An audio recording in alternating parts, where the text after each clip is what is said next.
ಮುಖ್ಯಮಂತ್ರಿ ಗದ್ದುಗೆ ಏರಿದ ನಂತರ ಡಿಕೆ ಶಿವಕುಮಾರ್ ಇದೇ ಮೊದಲ ಬಾರಿ ತವರು ಪ್ರವಾಸ ಮಾಡಿರೋದು. ತವರಿನ ಜನರಿಗೆ ಕೃತಜ್ಞತಾ ಪ್ರವಾಸ. ಮೊದಲೆಲ್ಲ ಸಿಎಂಗೆ ಅದ್ದೂರಿ ಸ್ವಾಗತ ಸಿಕ್ತು. ತನ್ನ ತವರಿನ ಜನರಿಗೆ ಕೃತಜ್ಞತೆಯನ್ನ ಸಲ್ಲಿಸೋದಕ್ಕೆ ಅಂತ ಡಿಕೆ ಶಿವಕುಮಾರ್ ಇವತ್ತು ಕನಕಪುರದಲ್ಲಿ ಇಡೀ ದಿನ ಸಂಚರಿಸಿದ್ರು. ಬೆಳಿಗ್ಗೆ 10 ಗಂಟೆಯಿಂದ ಕನಕಪುರದಾದ್ಯಂತ ತಮ್ಮ ಸಂಚಾರವನ್ನ ಆರಂಭಿಸಿದ್ರು. ಸಿಎಂ ಆದ ನಂತರ ಇದೇ ಮೊದಲ ಬಾರಿಗೆ ತವರು ಪ್ರವಾಸವನ್ನ ಕೈಗೊಂಡಿದ್ದು ಡಿಕೆ ಶಿವಕುಮಾರ್. ಡಿಕೆ ಶಿವಕುಮಾರ್ ಅವರಿಗೆ ಕ್ಷೇತ್ರದ ಜನ ಅದ್ದೂರಿಯಾದ ಸ್ವಾಗತವನ್ನ ಕೋರಿದ್ರು. ದೊಡ್ಡ ಆಲಹಳ್ಳಿ ಇಂದು ಇತಿಹಾಸಕ್ಕೆ ಸಾಕ್ಷಿಯಾದಂತಹ ದಿನ ಅಂತ ಡಿಕೆ ಶಿವಕುಮಾರ್ ಹೇಳಿದ್ರು. ದೊಡ್ಡ ಆಲಹಳ್ಳಿ ಕೆಂಪೇಗೌಡ ಶಿವಕುಮಾರ್ ಆಗಿ ಪ್ರಮಾಣ ವಚನವನ್ನ ಸ್ವೀಕರಿಸಿದ್ದೇನೆ. ಇದು ನನಗೆ ಮಾತ್ರ ಅಲ್ಲ, ದೊಡ್ಡ ಆಲಹಳ್ಳಿ ಕನಕಪುರ ಜನರಿಗೆ ಸಿಕ್ಕಂತ ಗೌರವ ಅಂತ ಅಂದ್ರು ಡಿಕೆ ಶಿವಕುಮಾರ್. ದೃಶ್ಯದಲ್ಲಿ ನೋಡ್ತಾ ಇದೆ, ಬೆಳಗ್ಗಿನಿಂದ ಶುರುವಾಗಿದ್ದು ಕತ್ತಲಾದ್ರೂ ಕೂಡ ಡಿಕೆ ಶಿವಕುಮಾರ್ ತನ್ನ ತವರು ಜಿಲ್ಲೆಯಲ್ಲಿ ಓಡಾಡಿದಂತಹ ದೃಶ್ಯಗಳನ್ನ ನೋಡ್ತಾ ಇದ್ರು. ಹೂವಿನ ಸ್ವಾಗತವನ್ನ ಕೋರಿದ್ರು ಜನ. ಮುಖ್ಯಮಂತ್ರಿ ಗದ್ದುಗೆ ಏರಿದ ನಂತರ ಇದೇ ಮೊದಲ ಬಾರಿ ತಮ್ಮ ಕ್ಷೇತ್ರಕ್ಕೆ ಪ್ರವಾಸ ಮಾಡಿದ್ರು. ಪಟಾಕಿ ಸಿಡಿಸಿ ಸಂಭ್ರಮಿಸಿದ್ರು. ವಿವಿಧ ಹಣ್ಣುಗಳ ಬೃಹತ್ ಹಾರವನ್ನ ಹಾಕಿ ಖುಷಿ ಪಟ್ರು. ವಿವಿಧ ಕಲಾ ತಂಡಗಳು ಡಿಕೆ ಶಿವಕುಮಾರ್ ಅವರಿಗೆ ಅದ್ದೂರಿ ಸ್ವಾಗತವನ್ನ ಕೋರಿದ್ರು. ಪೂರ್ಣ ಕುಂಭ ಸ್ವಾಗತ ಡಿಕೆ ಶಿವಕುಮಾರ್ ಅವರಿಗೆ. ಕನಕಪುರ ಎಂಟ್ರಿ ಆಗ್ತಾ ಇದ್ದಂತೆ ಪೂರ್ಣ ಕುಂಭ ಸ್ವಾಗತವನ್ನ ಕೋರಲಾಯಿತು. ಪಟಾಕಿಯ ಶಬ್ದ ಕೂಡ ಕೇಳಿಸ್ತಾ ಇತ್ತು. ಇದು ಲೈವ್ ದೃಶ್ಯ, ಇದು ಕನಕಪುರದ್ದು. ಯಾಕಂದ್ರೆ ಬೆಳಿಗ್ಗೆ 10 ಗಂಟೆಯಿಂದ ರಾತ್ರಿ 10 ಗಂಟೆ ತನಕ ಕನಕಪುರದಲ್ಲೇ ಇರ್ತೀನಿ ಅಂತ ಡಿಕೆ ಶಿವಕುಮಾರ್ ಹೇಳಿದ್ದು. ಅಭಿಮಾನಿಗಳು ಕೊಟ್ಟಂತ ಹಾರ, ಶಾಲು ತಾವೇ ಹಾಕೋತಾ ಇದ್ದಾರೆ. ಅಭಿಮಾನಿಗಳಿಗೆ ಬೇಸರ ಆಗಬಾರ್ದು ಅಂತ ಜೈಕಾರ ಮೊಳಗ್ತಾ ಇದೆ.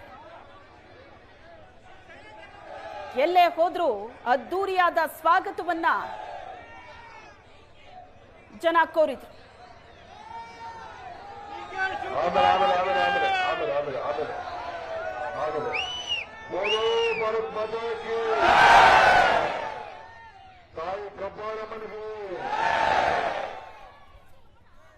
ಕನಕಪುರ ಕ್ಷೇತ್ರದ ಮತದಾರರಿಗೆ, ಕಾಂಗ್ರೆಸ್ ಸರ್ಕಾರಕ್ಕೆ ಇನ್ನು ಸುಮ್ಮನೆ ಇರಬೇಕು.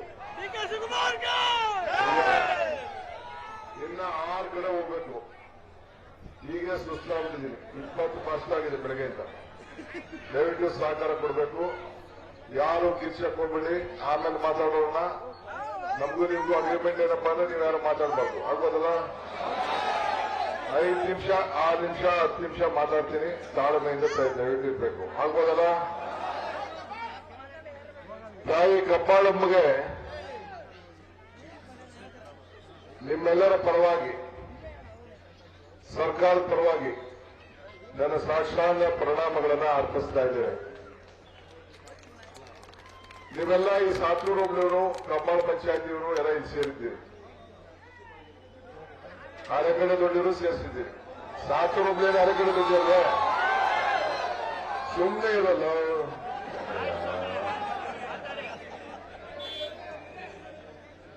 ನಾನು 1985ರಲ್ಲಿ ಎಲೆಕ್ಷನ್ ಇದ್ದಾಗ ಈ ಕಬ್ಬಾಳ ಹೆಂಗಿತ್ತು, ಈಗ ಹೆಂಗಾಗಿದೆ. ಸಾತೂರು ಹೆಂಗಿತ್ತು, ಈಗ ಹೆಂಗಾಗಿದೆ. ಈ ರಸ್ತೆ ಹೆಂಗಿತ್ತು, ಈಗ ಹೆಂಗಾಗಿದೆ. ಕನಕಪುರ ಟೌನ್ ಹೆಂಗಿತ್ತು, ಈಗ ಹೆಂಗಾಗಿದೆ. ಇದಕ್ಕೆ ಸಾಕ್ಷಿ ಏನೋ ನಿಮ್ ಕಣ್ಗಳು. ಸ್ವಲ್ಪ ಆಯ್ತು, ವಿರೂಪಾಕ್ಷಿಪುರನ್ನು ಮಾತಾಡ್ತಿದ್ದೀರಾ ಸ್ವಲ್ಪ. ಸಾತೂರು ಕ್ಷೇತ್ರ ಅಂದ್ರೆ ವಿರೂಪಾಕ್ಷಿಪುರ ಹೋಗಿದ್ದ ಸೇರಿ. ಈಗ ತಾಯಿ ಕಬ್ಬಾಳಮ್ಮ ದೇವಸ್ಥಾನ ಇಡೀ ರಾಜ್ಯಕ್ಕೆ ಇವತ್ತು ಹೆಸರು ಬಂದಿದೆ. ಒಪ್ಕೋತೀರಾ? ಈ ದೇವಸ್ಥಾನದ ಅಭಿವೃದ್ಧಿಯಿಂದ ಇಡೀ ನಿಮ್ಮ ಸಾತೂರು ಹೋಬಳಿ ಎಲ್ಲ ಜಮೀನುಗಳು ಕೂಡ ಬೆಲೆ ಜಾಸ್ತಿ ಆಗಿದೆ. ಒಪ್ಕೋತೀರಾ? ನಾನು ಬೆಂಗಳೂರು ಜಿಲ್ಲೆ ಇದು ದಕ್ಷಿಣ ಜಿಲ್ಲೆ ಅಂತ ಮಾಡಿ ಹೆಸರನ್ನ ವಾಪಸ್ಸು ಉಳಿಸಿದ ಮೇಲೆ ನಿಮ್ಮ ಆಸ್ತಿ ಬೆಲೆ ಎಲ್ಲ ಜಾಸ್ತಿ ಆಗಿದೆ. ಒಪ್ಕೋತೀರಾ? ಅಧಿಕಾರ 136 ಸೀಟ್ ಬಂದ ಮೇಲೆ ನಾನು ಏನ್ ನಿಮಗೆ ಮಾತು ಕೊಟ್ಟಿದ್ದೆ, ಎಲ್ಲ ನನ್ನ ತಾಯಿಂದಿರ ಮಡ್ಲಿಗೆ ಅವರ ಅಕೌಂಟ್ಗೆ 2,000 ರೂಪಾಯಿ ಕೊಡ್ತೀನಿ ಅಂತ ಹೇಳಿದೆ. ಅದನ್ನ ಮಾಡಿದೀರೋ ಇಲ್ಲೋ?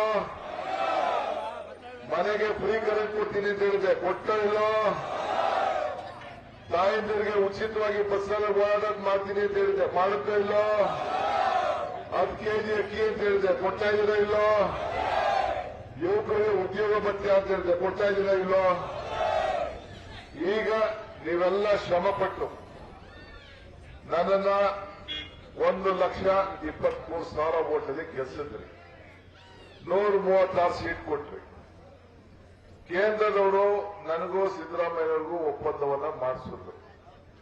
ನಾನಿದು ಮಾತಾಡಕ್ ಹೋಗ್ಲಿಲ್ಲ.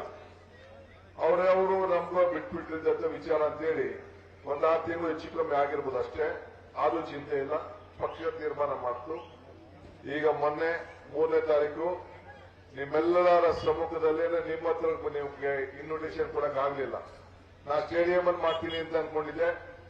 ಅವರು ಬೇಡ, ಎಲ್ಲ ಬಸ್ಸು ಗಲಾಟೆ, ಪೆಟ್ರೋಲು ಡೀಸೆಲ್ ತುಳಿದಾಟ, ಇಲ್ಲ ವಿಧಾನಸೌಧ ಮುಂದೆ ಮಾಡಬೇಕು ಅಂತಿದ್ದೆ, ತುಳಿದ ಇವೆಲ್ಲ ಆಯ್ತದೆ ಬೇಡ ಅಂತ ಹೇಳಿ ಕೆಲವು ತೀರ್ಮಾನ ಮಾಡಿ ಕೊನೆಗೆ ಗ್ಲಾಸ್ ಇದರಲ್ಲೇ ರಾಜಭವನ್ ಎಲ್ಲ ಮಾಡ್ದು.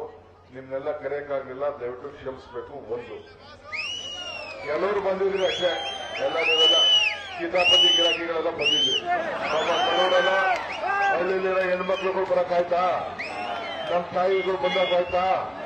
ಅವ್ರದ್ದು ಒಂದೇ ಓಟು, ನಿಂದು ಒಂದೇ ಓಟು, ನಂದು ಒಂದೇ ಓಟು. ಸುಮ್ಮನೆ ಇವೆಲ್ಲ ಯಾವೆಲ್ಲ ಬಂದಿದ್ರಿ ಆಯ್ತು. ಆದ್ರೆ ಈ ಕಪಾಲ್ ಸುಮ್ಮನೆ ಇರಲ್ಲ, ಸುಮ್ಮನೆ ಇರಲ್ಲ. ನನಗೇನೇ ಮಾತಾಡ್ಬೇಡಿ, ಮಧ್ಯ ಡಿಸ್ಟರ್ಬ್ ಮಾಡಬೇಡಿ. ಇವತ್ತು ಕಪಾಲ ಸನ್ನಿಧಿಲಿ ನಾನು ನಿಂತಿದ್ದೀನಿ. ನಿಮ್ಮೆಲ್ಲರೂ ಕೂಡ ನಾನು ಪ್ರಾರ್ಥನೆ ಇಷ್ಟೇ. ನಾನೀಗ ಬಂದ ಉದ್ದೇಶ ಎಲ್ಲರನ್ನೂ ಭೇಟಿ ಮಾಡಕ್ಕಾಗ್ಲಿಲ್ಲ. ಈ ಕಡೆ ಬರೋ ಅಲ್ಲ, ಹಿಂದೆಗಡೆ ಕ್ಯಾಮ್ರಾ ಅವರು ಇದ್ದಾರೆ. ಎಲ್ಲರಿಗೂ ಕೂಡ ಭೇಟಿ ಮಾಡಕ್ಕಾಗ್ಲಿಲ್ಲ.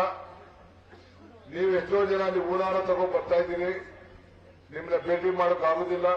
ಒತ್ತಡ, ಪೊಲೀಸ್ ಒತ್ತಡ ಇವೆಲ್ಲ ಇದೆ ಅಂತ ಹೇಳಿ ನಾನೇ ನನ್ನ ಮನೆಗೆ ಬರಬೇಕು, ನಿಮ್ಮನ್ನೇ ಭೇಟಿ ಮಾಡಬೇಕು, ನಿಮ್ಮ ಆಶೀರ್ವಾದ ಪಡಿಬೇಕು, ನಾನು 2 ಮಾತು ಹೇಳಬೇಕು ಅನ್ನೋ ದೃಷ್ಟಿಯಿಂದ ಇವತ್ತು ನಿಮ್ಮ ಮನೆ ಬಾಗಿಲಿಗೆ ಬಂದಿದ್ದೇನೆ. ನಾನು ನೀವೆಲ್ಲ ಸೇರಿ ನನಗೆ ಇಷ್ಟು ದೊಡ್ಡ ಶಕ್ತಿ ಕೊಟ್ಟಿದ್ದೀರಿ. ಆ ಶಕ್ತಿ ನಂದಲ್ಲ, ಆ ಶಕ್ತಿ ನೀವು ಕೊಟ್ಟಂತ ಶಕ್ತಿ ಇಡೀ ರಾಜ್ಯಕ್ಕೆ ಸಮರ್ಪಣೆ ಮಾಡಬೇಕು. ಈಗ ಇಲ್ಲೇ ಮಂತ್ರಿ ಮಾಡಿದ್ರಿ, MLA ಮಾಡಿದ್ರಿ 8 ಬಾರಿ. ಇವೆಲ್ಲ ಕಣ್ಣಿಗೆ ಸಾಕ್ಷಿ ತಾನೆ. ಇಲ್ಲಿ ವ್ಯಾಪಾರ ವಹಿವಾಟೆಲ್ಲ ಸಾಕ್ಷಿ ತಾನೆ. ಹಂಗೆ ಇಡೀ ಕ್ಷೇತ್ರದ ಜನತೆಯ ಮತದಾರರು ಯಾರ ನನಗೆ ಓಟ್ ಹಾಕಿದ್ದೀರಿ, ಈ ತಾಲೂಕಲ್ಲಿ ಯಾರು ಇದ್ದೀರಿ, ಈ ಜಿಲ್ಲೆಯಲ್ಲಿ ಯಾರು ಇದ್ದೀರಿ, ಚನ್ನಪಟ್ಟಣದಲ್ಲಿ ಮೊನ್ನೆ ಗೆಲ್ಸಿದ್ರಿ, ರಾಮನಗರ ಗೆಲ್ಸಿದ್ರಿ, ಮಾಗಡಿ ಗೆಲ್ಸಿದ್ರಿ, ಕನಕಪುರ ಗೆಲ್ಸಿದ್ರಿ. ಇಡೀ ಜಿಲ್ಲೆ ಗೌರವನ್ನ ಉಳಿಸುವಂತ ಕೆಲಸ ನಮ್ಮ ಪಕ್ಷ ಮಾಡಿದೆಯಲ್ಲೋ. ಇದು ಬರೀ 2 ವರ್ಷದ ಎಲೆಕ್ಷನ್ ಅಲ್ಲ. 2 ವರ್ಷಕ್ಕೆ ನಾನು ಮುಖ್ಯಮಂತ್ರಿ ಆಗಬಾರ್ದು. ಮತ್ತೆ ಇನ್ನ 2028ಗೆ ಇನ್ನ ಹೆಚ್ಚಿಗೆ ನೀವು ಆಶೀರ್ವಾದ ಮಾಡಿ ಹಿಂದೆ 28ಕ್ಕೆ ನನ್ನನ್ನ ಮತ್ತೆ ಈ ರಾಜ್ಯದಲ್ಲಿ ನನಗೆ ತಿರ್ಗಾ ಇಲ್ಲಿ ಬಂದು ಸುಮ್ಮನೆ ಇರಲ್ಲ, ಸಾಯಂಕಾಲ 8 ನೀನು ವಿರೂಪಾಕ್ಷ 28ಕ್ಕೆ ಬಾರೆಲ್ಲ ನಿಲ್ಸ್ಬೇಕಾಯ್ತ, ತಪ್ಪಾಗ್ಬಿಟ್ಟೆ. 28ಕ್ಕೆ ಮತ್ತೆ ನಮ್ಮನ್ನ ಆಯ್ಕೆ ಮಾಡಿ ನೀವು ಕಳಿಸ್ಬೇಕು. ಪಕ್ಷ ಭೇದ ಮರ್ತ್ಬಿಡಿ. ನಾನು ಕೇಳ್ಕೊಳ್ಳೋದಿಷ್ಟೇ, ಎಂತ ದೊಡ್ಡದವರಲ್ಲಿ ಬಿಜೆಪಿಯವರಲ್ಲಿ ಇನ್ನ DK ಶಿವಕುಮಾರ್ ತಯಾರು ಮಾಡಕ್ ಆಯ್ತದ? ಇನ್ನೊಂದು ಸ್ಥಾನದಲ್ಲಿ ಕೂತ್ಕೊಳ್ಳಕ್ ಆಯ್ತದ? ಕುಮಾರಸ್ವಾಮಿನ ಗೆಲ್ಸಿದ್ರು ರಾಮನಗರದಲ್ಲಿ. ಏನಾರು ಇಂಥದ್ದು ಸಾಕ್ಷಿ ಬಿಡಕ್ ಆಯ್ತದ? ಬಿಟ್ಟಕ್ಕಾಯ್ತಾ? ನಾನು ಅವ್ರ ವಿಚಾರ ಮಾತಾಡಕ್ ಹೋಗುದಿಲ್ಲ. ಸುಮ್ಮನೆ ಉದಾಹರಣೆ ನಾನು ಹೇಳ್ತಾ ಇದ್ದೀನಿ. ಉದಾಹರಣೆಗೆ ಇದೇ ದೇವರೇ ಸಾಕ್ಷಿ, ಈ ದೇವಾಲಯನೇ ಸಾಕ್ಷಿ, ಕಬ್ಬಾಳಮ್ಮನೇ ಸಾಕ್ಷಿ. ನಾನು ಹಂಗೆ ಪ್ರತಿಯೊಂದು ಜನರ ರೈತರ ಬದುಕಿಗೋಸ್ಕರ ಶಿಂಷಾಯಿಂದ ನೀರು ತಂದು ಕೆರೆಗಳನ್ನು ತುಂಬಿಸ್ತಾ ಇದ್ದೀನೋ ಇಲ್ಲೋ? ಎಲ್ಲರೂ ಕೂಡ ಒಳ್ಳೆ ಕುಡಿಯೋ ನೀರು ಕೊಡಿಸ್ತಾ ಇದೀನೋ ಇಲ್ಲೋ, ಒಳ್ಳೆ ರೋಡ್ ಮಾಡಿಸಿದನೋ ಇಲ್ಲೋ, ಎಲ್ಲ ಜಮೀನುಗಳಿಗೂ ಕೂಡ ಖಾತೆ ಮಾಡಿಸಂತ ವ್ಯವಸ್ಥೆ ಮಾಡ್ತಾ ಇದೀನೋ ಇಲ್ಲೋ, ಕೋಳಿ ಕೊಡಂತ ಮಾಡೋಂತ ಕೆಲಸ ಮಾಡ್ತಾ ಇದೀನೋ ಇಲ್ಲೋ, ನಿಮ್ಮ ಬದುಕಿಗೆ ಏನೇನ್ ಬೇಕು ಎಲ್ಲ ಮಾಡ್ತಾ ಇದ್ದೀನಿ. ಒಂದು ಉಳ್ಕೊಂಡಿದೆ, ಏನಪ್ಪಾ ಅಂದ್ರೆ ಮೇಕೆದಾಟು ಇರೋ ಅದು ಆಮೇಲೆ ಮೇಕೆದಾಟು ನಿಂದಲ್ಲ, ಮೇಕೆದಾಟು ರಾಜ್ಯದ್ದು ಬೆಂಗಳೂರು ಅದಿಲ್ಲ, ಆಮೇಲೆ ಮಾತಾಡೋಣ. ಒಂದು ಉಳ್ಕೊಂಡಿದೆ, ನಮ್ಮ ಜನಕ್ಕೆ ಒಳ್ಳೆ ಹಾಸ್ಪಿಟಲ್ ಬೇಕು. ಹಿಂದೆ ಮೆಡಿಕಲ್ ಕಾಲೇಜ್ ಮಿನಿಸ್ಟರ್ ಇದ್ದಾಗ ದಯಾನಂದ ಸಾಗರ್ ಕಾಲೇಜ್ಗೆ ಹಾಸ್ಪಿಟಲ್ ಮಾಡ್ತಿದೆ. ಈಗ ಸರ್ಕಾರದ್ದು ಫ್ರೀ ಹಾಸ್ಪಿಟಲ್ ಮಾಡಬೇಕು.